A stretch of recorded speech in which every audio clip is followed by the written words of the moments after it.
كم نقاول تاني بقى نقاول أقر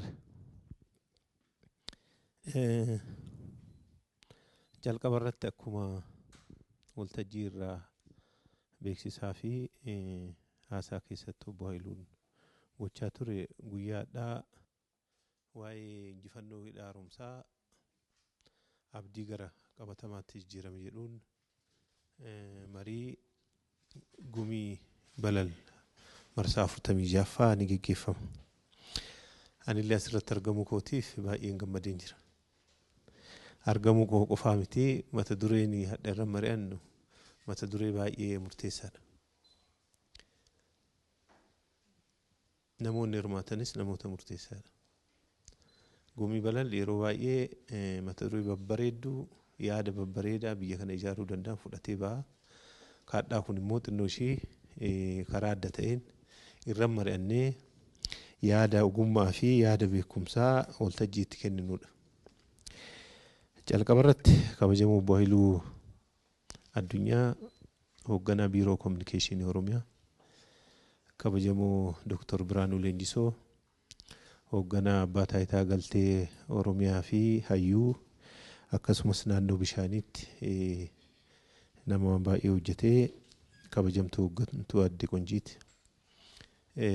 Itti gaafatamtuu waajjira mana marii hidha haaromsa damee Oromiyaa hundaa ol immoo kabajamtoota beektota ogeeyyota yuunivarsiitii garaagaraa irraa asitti argamtan duraan dursee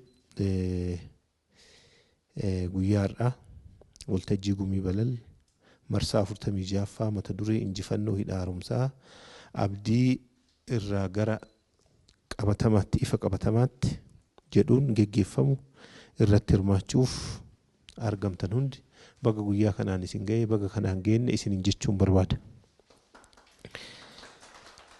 Hidha haaromsi guddicha Itoophiyaa eenyummaa walootii fi asxaa tokkummaa injifannoo dhugaa ol ka'iinsa Itoophiyaa bu'uuresseedha. Injifannoon guddichi dhugaa Itoophiyaa sadarkaa idil addunyaatti ol kaase kun wareegama qaalii lukkuu hanga lubbuutti dhaloonni kun kaffaleen kan galmaa'edha. Lukkuu irraa kaasee hanga lubbuutti. Yoo xiqqaate ijaarsa kana keessatti waggaa 14 kana keessatti nama 15,000 ol wareegamneerra. Akkuma yeroo baay'ee muummeen ministeeraa keenya kaasan. Dhiisaa isin qabiraaf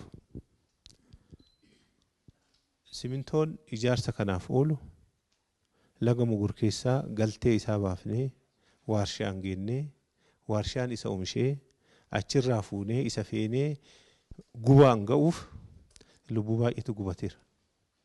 Aarsaa baay'ee kaffalameera. Kanaaf copha imimmaanii, copha dafqaa fi copha dhiigaatiin hidha ijaarame yoo jennu ka'umsi isaa kana jechuudha. Kanaaf lukkuu irraa kaasee hanga lubbuutti hidha gatiin guddaan itti kaffalame wanni jennuuf isa kana. Lanni sun lafti inni ijaarame kun baay'ee ho'aadha. Achi keessa teettee waan hagana addunyaaf Afrikaaf Itoophiyaaf ummata gurraachaaf fakkeenyummaa qabu kana hojjechuu dhiisiti guyyaa tokko achi hidhattee oltee buluun baay'ee rakkisaadha. Kanaaf fuura nama baay'eetu achitti jigee jira. Humna nama baay'eetu achitti jigee jira. Lubbuun nama baay'ee asirratti kaffaleera. Tokkoon tokkoon uummanni Itoophiyaa aarsaa guddaa hidha itti kaffale jennee fudhachuu dandeenya. Kanaaf asxaa waloo ol ka'iinsa biyya keenyaa daran mirkaneesse wanni jennuuf illee isa kanaadha. Ijaarsichi akka piroojektota biroo simintoo, cirrachaa fi sibiila qofaan kan ijaarame osoo hin taane copha dafqaa, copha dhiigaa fi copha imimmaanii eenyummaa sabootaa, sablammootaa fi uummattoota Itoophiyaan kan mirkanaa'edha. Kana malees cichoomina dippiloomaasii olaanaa sadarkaa idil addunyaatiin hojjetameen dhugaaf ragaan qabannee mormii shiraan guutame ittiin injifanneedha. Hin yaadattanii yeroo 14 ol Itoophiyaan UN Securitytti himatamteerti. kana keessa isa calqabaatiif seenaa addunyaa keessatti waa'een hidha bishaanii akka waan ijaarsa niwukileeraa akka waan biyya weeraruu wayii akka waan waa nama saamtee daangaa dabartee biyya wayii mirga birmadummaa biyya tuttee wayiitti akka dhimma ajandaa UN security ta'eeti dhiyaatee ture. Yeroo 15 ol jira. Istiila gammaa himatamaa jira. Kanaaf dippiloomaasiin keenya hojiin keenya biyya keessatti hojjenne kanaaf otoo hin jilbiiffatamne gama tokkoon hojii dippiloomaasii gama tokkoon hojii nageenyaa gama tokkoon hojii misoomaa biyya keessatti calqabne ciccinee itti fufsiisuun injifannoo argame jennee fudhachuu dandeenya. Itoophiyaan biyya biraa miidhuuf kaayyoolleen qabdu ajandaa akkasiillee qabdu. Waliinaa misoomnuudha. Waliinaa guddannuudha. Tarbaayinii rukutee darbee haadholii Itoophiyaa miiliyoona 60-70 lakkaa'aman dukkana keessa bulaniif ifa haa ta'uudha. Kanaaf mata dureen injifannoon hidha haaromsaa abdiirraa gara ifa qabatamaatti honni jennuuf isa kana. Kanaaf pirojektichi xumuruu danda'uun keenya sirna siyaasaa seenaa bishaanii kana keessa ture. Keessattuu gaanfa Afrikaa guutumatti kan jijjiiredha. Olaantummaa shiraan xaxame kan waggoota dheeraaf akkuma beektan hayyoonni hin beektu seenaa bara walii galtee fi seenaaf seera bara koloneeffattootaatiin biyya kana duubatti hambisuuf shira xaxame san hunda cicciramee boqonnaa haarawaa hojii uume jennee fudhachuu dandeenya. Hojiin kun ijaarsi pirojektichaa kun boqonnaa haaraa hundaaf kan saaqedha. Nuufillee warra olaantummaaf abbummaan qabeenya keenya saamanii yeroo dheeraaf itti fayyadamaniifillee nu hundaafuu seenaaf boqonnaa haaraa kan uumedha. Nuuf ol ka'iinsa, walqixxummaa, jaalala, ollummaa karaa guutuu ta'een daran kan mirkaneessedha. Warra immoo olaantummaa barbaadaniif immoo shira isaanii guututti harkatti fashaleessedha. Hidhi haaromsaa kun. Hidhi haaromsaa kun isa kana. Kana himuuf barreeffamuuf taatee guddaa ashaaraa jiraataatiin ittiin bu'uureffamedha jennee fudhachuu dandeenya. Injifannoon kun hawwii abbootaa fi abjuu dhalootaa kan dhugoomsedha. Dhaloonni asiin dura darbalillee yaalii baay'ee gochaa turan. Haayila Sillaasee yaaleeraa, Minilik yaaleeraa, Dargii yaaleeraa. Barri Wayyaanis yaalanii jiran yoo xiqqaate dhakaa bu'uuraa ga'aniiru. Namuu yaalee jira. Har'amuu dhaloonni kun kana xumuree jira. Xumuruu qofaa miti seenaa jijjiiraa jira dhaloonni. Kanaaf hawwiif eebjuuf dhamaatiif tattaaffii dhaloonni asiin dura godhaa ture san xumuramuun hidha haaromsaa kun kana dhugummaatti kan dhugoomse ta'uu isaa jecha gochaan masakamee hawaasummaa, diinagdee, siyaasaa fi dippiloomaasii gaanfa Afrikaa bifa haarawaa fi boqonnaa haarawaatti kan ceesisedha. Totally political landscape in East Africa, gaanfa Afrikaa kana keessa jijjiiramee jira. Jijjiiramee jira. Anatu sii beekaan, anas sii murteessaan inni hafeera jechuudha. By the way, shirri biyya kana keessatti xaxamu in one on another way hidha haaromsa guddichaa wal qabata. Bishaan laga Abbaatiin wal qabata. Ulaa galaanaatiin wal qabata. Wanni biraan jiru rakkoo nageenyaa haa ta'u, maal haa ta'u, Itoophiyaa gara garaan xaxanii itti maramanii akka bufaatti biyyi Eertiraa jedhamtu kiiloomeetira 1,700 ulaa bishaanii qabattee Somaaliyaa 1,600 akka bufaatti itti maraman kun hundi bu'aa shira siyaasaaf asiin dura dalagamaa tureeti. Amma xumuramuun hidha haaromsa guddicha Itoophiyaa kun kana hunda cicciree jira jechuudha maqasiin. Ijaaruun dandeettan dandeenyeera. Xumuruun dandeettan xumureera. Tokko ta'uun dandeettan tokko taaneera. Ifaa fiduun dandeettan dukkanarraa ifatti ceesifneera.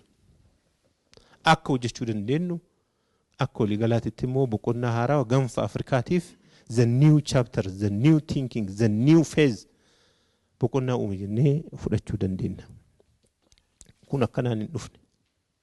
Dhiigatu itti kaffalamee, dafqa fuuraa hedduutu itti xururratamee, lubbuu hedduu itti kaffalamee, uummanni keenya hawwoliin keenya sabbatarraa waan qaban hiikkatanii lukkuurra hanga sangaatti hanga boondiitti kenna arjoomina garagaraatiin hirmaannaa garagaraatiin hojii hojjetamee bu'aa dhufe jennee fudhachuu dandeenya.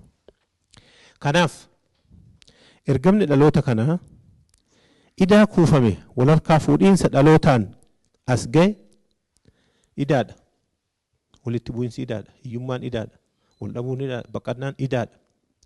Idaa kuufamaa dhalootaan as ga'e kana karaa guutuu ta'een kanfaluun biyya bilisaa fi badhaate ijaaruun akka danda'amu piroojeektichi ragaa guddaadha jennee fudhachuu dandeenya. Doolara biiliyoona 5 oltutti baheera. Kanarra dumbulloota akkatti itti liqeeffanna. Akka amma kara deemaan tokko tokko oluma ka'eeti.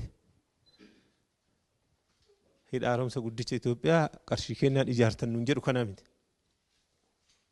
Akka kara deemaan jedhu kanaa miti. Dumbulloon takka deeggarsillee liqiillee kennaallee kabraa keessa hin jiru. Kuni humna qulqulluu, fuuraa qulqulluu, dafqa qulqulluu, qaalii lubbuu qulqulluu uummata Itoophiyaaf Itoophiyaanota qofaan hidha ijaarame jennee fudhachuu dandeenya. Kun hubatamutu irra jiraata jechuudha. Inni maaliif irra deddeebi'ee yaadaaf ibsa kana kennaa boodaayyoon itti yaada kennuu dandeessan. What we can assure you nuka isinitti himuu dandeenyu hidha kana keessatti koreen ammas jiru kun anaa Haayiluu Qonjiiti namoonni biroo dabalatee hidha haaromsa guddicha Oromiyaa walitti qabaa fi qindeessaadha. Akka biyyaatitti illee achi keessa. Doolcheen takka dumbulloon takka keessa hin jiru. Kan isinitti himnu kanuma. Garuu maaliif deddeebi'anii waa'ee hidha haaromsa guddicha Itoophiyaa ibsa kennanii maaf dudubbatanii isa booda isin akka hayyootaatti akka isinii galetti yaada itti kennaa yaadaan gabbisa. Maal barbaadaniiti kan jedhu san isiniif banaa goona. Let this open for discussion and even for research. Banaa gochuu dandeenya. Hundaafuu injifannoo abbaan isii baay'ee. Injifannoo abbaan baay'ee. Otoo hidhi haaromsi kun xumuramuu baate warri hadha karaa deemaa birri kennaan ijaartan jedhan kunillee akkas hin jedhan. Ayilu afaan guuttadhee ka dubbadha jechuudha. Hundaafuu yaadicha isiniif banaa goona. Ergamni dhaloota kanaa idaa kuufame walharkaa fuudhiinsa dhalootaan as ga'e kanfaluun biyya bilisaa fi badhaatee jirtu kana dhalootaaf akka dhaalchisuu dandeenyu piroojeektii ragaa guddaa ta'uu isaa kanaafis hooggansa tarsiimaa muummee ministeeraa keenya Looreetii Abbaa Nagaa Dr. Abiy Ahmed kennaa jiraniin Itoophiyaan fi bariin ifa ta'e ifee boqonnaa haarawaan saaqqamee jira. Barri 2018 bara piroojeektii hidha haaromsa gara ifaatti jijjiirame ol ka'iinsa Itoophiyaaf itti calqabsiifne ta'ee galmaa'u ni danda'ama jennee fudhachuu dandeenya. Isa qofaa miti waan biraallee baay'ee jalqabneera. Akkuma miidiyaa irraa argita. Sun waan tokko baalirra waan hojjetamaa jiru, giddugala kanarra waan hojjetamaa jiru. Wabii midhaan nyaataa mirkaneessuuf hojii hojjetamaa jiru. Isa itti daddabaltanii kaasuu dandeettu. Milkaa'inni hidha haaromsa guddicha Itoophiyaa madda anniisaa olitti eenyummaa haaraa heddummina Itoophiyaa gumaacheera. Madda anniisaa qofaa miti. Eenyu akka taane. Itoophiyaanonni nuti maal akka taane ifatti keessattuu eenyummaa haaraa heddummina Itoophiyaaf kan gumaache ta'uu isaa keessattuu obbolummaa tokkummaa wal wajjin taanee maal akka hojjechuu dandeenyu qabatamaatti kan agarsiise ta'uu isaa kaasuun ni danda'ama. Qabeenya uumama naannichatti argamuun dabalatee harawwan gurguddoon uumamanii jiru naannoo sanitti. Turizimii fi ol ka'iinsa haaraaf keessattuu turizimii dabalatee mandara turizimii guddicha Itoophiyaa madda diinagdee itti fufiinsa qabu ta'uu danda'ee jira. Gama biraatiin Itoophiyaan misooma jallisii fi horsiisaa fi akkasumas immoo oomisha qurxummii baay'inaan qulqullinaan ariitiin oomishuun akka calqabsiifamuu fi kana taasisuufis piroojeektiin carraa hojii miiliyoonotaan itti fufsiisuun kan uumamu danda'u isaa carraa kanaan kaasuuf. Projektiin guddichi kun sagantaa walitti hidhamiinsa haaraa ijaaruu fi waliin guddachuu Afrikaanotaaf ammallee boqonnaa haaraa kan uumedha. Ana qofaaf nu qofaaf odoo hin taane waliin guddachuu obbolummaa ollummaa karaa guutuu ta'een kan cimsuu danda'u. Kanaaf immoo boqonnaa haaraa kan uume ta'uu isaa carraa kanaan kaasuuf. Anniisaa humna ibsaa Itoophiyaa irraa darbee biyyoota ollaaf ga'uun warraaqsa industirii gaanfa Afrikaatiif kan calqabsiisu ta'uu isaa karaa kanaan kaasuun ammallee baay'ee murteessaadha. Kanaaf hidhi guddicha haaromsa Itoophiyaa bu'aan inni qabu baay'ee gaarii. Lakkoofnee xumuruu hin dandeenyu. Kana waan beekaniif hinaafan akka nu ijaarree hin xumurre. Garuu abbaan fedhe hawwachuu abbaan fedhe hayyuu nu xumurree tajaajila calqabsiifne. Amma nu boqonnaa biraarra jira. Hidhaarraa gara ulaatti ceeneera. San xumurree hidha lammaffaa sadaffaa arfaffaa yaadaa jirre. Kun gahaa miti Itoophiyaaf kun hin gahu. Hidha haaromsa Kooyishaa kaleessa argitaniirtan muummee ministeeraa fi kaabinoonni daawwachaa turan. Kanaaf itti fufa jechuudha. Guddin illee dhaabatu. Fedhiin kennallee baay'ee. Hanga imala badhaadhinaa calqabnee kana galmaan geennutti wanni dhaabnu tokkollee kan hin jirre ta'uu isaa carraa kanaan kaasuuf. Hidha haaromsi guddicha Itoophiyaa ijaarsa Afrikaanummaa yookiin Paan Afrikaanizim jaarraa 21ffaa keessa bifa haarawaan ilaalcha ni dandeenya jedhuun deebi'ee akka ijaaramuu fi dammaqiinsa haaraan akka dhufuuf bu'uura kan kaa'edha. Bakka Afrikaanonni akka waa danda'uu dandeenyu, akka waa hojjechuu dandeenyu humna kennaan, beekumsa kennaan, maallaqa kennaan. Kun Paan Afrikaanizimii jaarraa 21ffaa bifa haarawaan irra deebifnee ijaaruuf bu'uura cimaa tokko ta'eetiin kan tajaajiludha. Is a new base for new Pan Africanism initiative. Isaafillee ta'ee oola. Bakka hin danda'ama. Afrikaanonni inni danda'u bakka yoo isaan nu liqeessan malee yoo isaan nu kennan malee yoo isaan nu cina dhaabbatan malee immoo ilaalchi jedhu sun cabee jira. Kan Afrikaanotaa fi uummata gurraacha addunyaa hundaaf adawaa injifannoo adawaa lammaffaa ta'ee galmaa'ee jira. Kanaaf Doonaald Tiraamp dabalatee namicha raataa kana sa'a 24 abbaa hidha abbaa kana eebjutu isuma ibsa kenna. Waan galeefillee waan hin galleefillee. Maaliif waan duratti kaaseef irra hin deebi'u. Projektiin kun Itoophiyaa qofaaf galeessaa miti. Projektii gurguddoo ijaaruuf labsamaniif kan isaan ijaarsarra kan jiran, kaan isaanii immoo tajaajilaaf kan qopheeffaman, kaan ammoo karooraan qabamanii xiyyeeffannoo olaanaan ijaaramanii kan jiranidha. Projektii baay'ee jira. Kun karoorarra jiru, kun ijaarsarra jiru, kun immoo ijaaramanii xumuramanii jiru.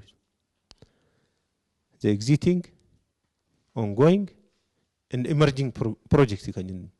Kanas akkamitti akka hojjechuu dandeenyu, qulqullinnaan, baay'inaan, ariitiin projektoota keenya akkamitti akka xumuruu dandeenyuuf bu'uura guddaa ta'ee kan nu tajaajilu ta'uu isaati.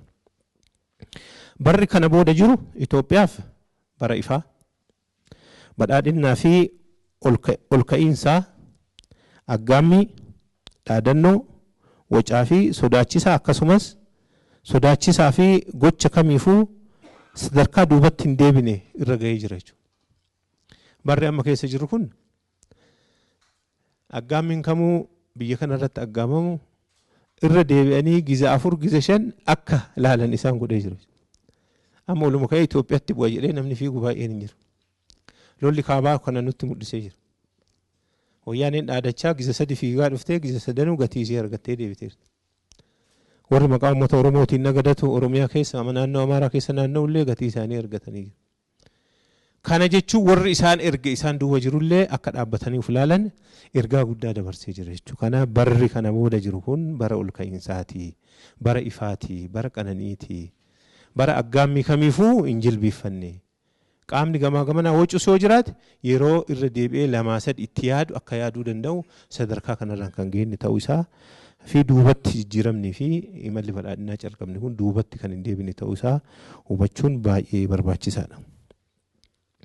Injifannoo olaanaa kanaaf saboonni sablammoonni fi uummattoonni Itoophiyaa wareegama qaalii kaffalanii jiru. Uummanni Oromoos akka guddummaa fi baay'ina isaatti roga hundaan ijaarsa hidha haaromsa guddicha Itoophiyaa utubuun seenaa haaraan kan akka galmaa'uuf ashaaraa isaa saba kaa'edha jennee fudhachuu dandeenya. Uummanni Oromoo. Kanaafis ogeessotii fi beektotiin yuunivarsiitii garaagararraa bahanii hidha haaromsa guddicha Itoophiyaa mootummaa naannoo Oromiyaa bishaan lafaa fi humna namaa jennee mata duree kanaan kitaabni kun qophaa'eera. Mariin hadha geggeessinu kun kitaaba kanaafis galtee ta'u. Dhimmoota galtee gurguddaa ta'an jennu asirraa arganna jennee tiyyaan. Kanaaf jechi keessan yaadni keessan gumaachi keessan is very valuable. Gatii guddaa qaba. Yeroo baay'ee seenaan baay'een ni barraa seenaan baay'een hin argina.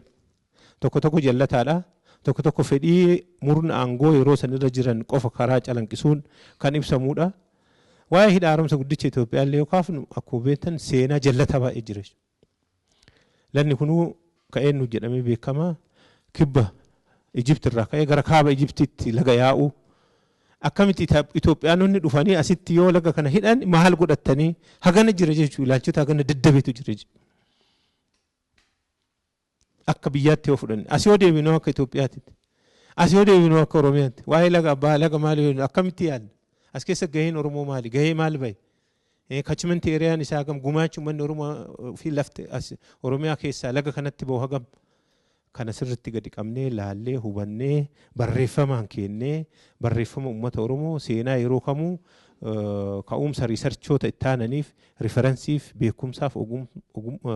beekumsaa fi barreeffama garaagaraatiif ka'umsa ni ta'a jenneeti akka mana marii hidha haaromsa Itoophiyaatti dhimmi kun Itoophiyaa damee Oromiyaatti dhimmi kun immoo barraa'ee seenaa ta'ee sanada ta'ee akka taa'uuf kitaabni kunis akka qophaa'u goonee jira. Kitaabichi yeroo biraa bal'inaan mata duree hin eebbifamu. Hadhaaf garuu galtee muraasa waan hadhaa asirra fudhannullee daballee warri immoo kitaaba kana qopheessitan baay'een keessan as keessa jirtu asirra yaadaan akka gabbiftan abdii guddaa nan qaba. Kanaaf barreeffamni kun seeraan gaheen uummanni kamiyyuu qabu as keessatti barraa'ee taa'uu qaba karaa jedhuun kan akka naannoo Oromiyaatti jirru barreessinee seenaaf galmaa'ee ashaaraa isaa ta'ee akka ol taa'u godhamee jira. Seenaa qabnu barreeffamicha seenaas dhugaas ijaarrachaa Oromiyaa ijaaraa Itoophiyaa utubaa Gaanfa Afrikaa tasgabbeessuu keessatti gahee keenya ammas kan itti fufnu ta'uu isaa carraa kanaan kaasuuf. Amma ajandaan keenya guddicha hidha haaromsaa irraa gara ulaa galaanaatti ceesifneerra. Ajandaa kennineerra jechuudha. Ajandaa fudhachuurra ajandaa kennuurra ceesifne. Ammoo xiqqaate. Ajandaa keenyas idil addunyaa guutuun bitamee jira. Ammoo hafee yoo jiraate akkamitti ta'a yoom ta'a akkamitti ta'a yoo ta'e alatti dhimmicha amma sadarkaa of duuban deebinirra gahee jira jechuudha. Kanaafuu boottaa kaaniin koottaa jedha Oromoon yoo mammaako. Isaan lagaa hidha haaromsaatii bu'anii isa nu xumurreerraa manummoo ka biraatti jira jechuudha. Asirraan geennee jirra. Kanaafis calqabarra kan jiru osoo hin taane seeraanis ta'e seenaanis dhugaa qabanne karaa nagaatiin argachuuf hojii guddaan hojjetamaa jira. Kanattis ni milkoofna jennee abdanna. Wanni badhaadhinni ajandaa godhee qabatee itti deemee hin milkaa'in hin jiru. Kanaaf ni milkoofna. Injifannoo hidha haaromsaa abdiirraa gara ifa qabatamaatti kan ce'e ta'uu hubachiisaa waltajjiin gumii balal 46ffaan ifaan kan saaqame ta'uu ibsuun barbaada ulfaadhaa galatooma.